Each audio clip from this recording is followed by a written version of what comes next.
Black is not a good hue for the Ram ProMaster 1500, not because black doesn't look snappy, but a dark-colored commercial vehicle driven by uncommercial guys like us isn't a good idea.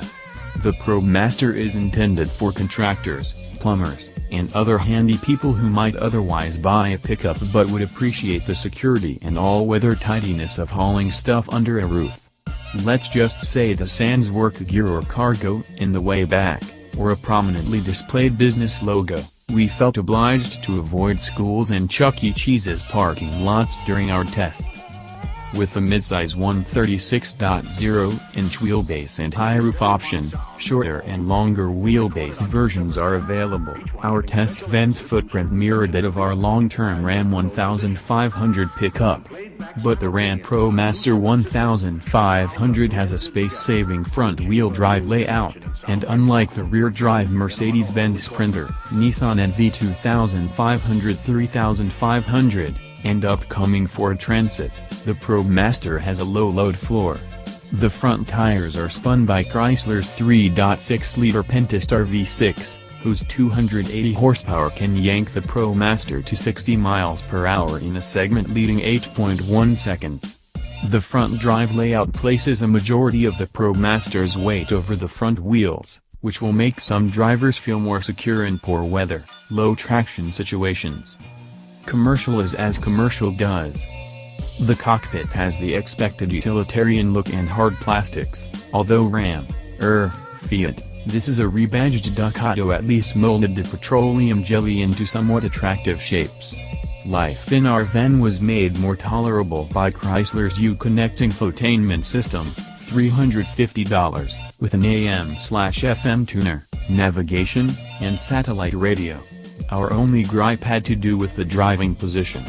Thanks to a bus-like steering wheel angle and a pedal box design reminiscent of the Fiat 500s, controls are actuated more by stepping down than pushing forward. It leaves the driver hunched over and his knees splayed, like a determined orangutan.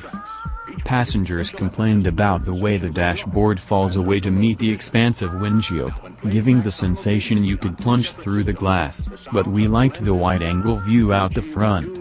Excessive dive and body roll, however, are hallmarks, and ride motions were generally not well checked.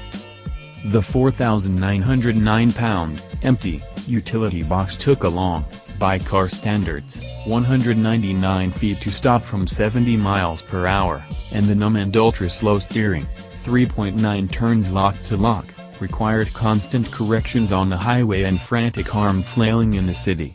A confidence-inspiring driving machine the ProMaster is not. Great for non-human cargo.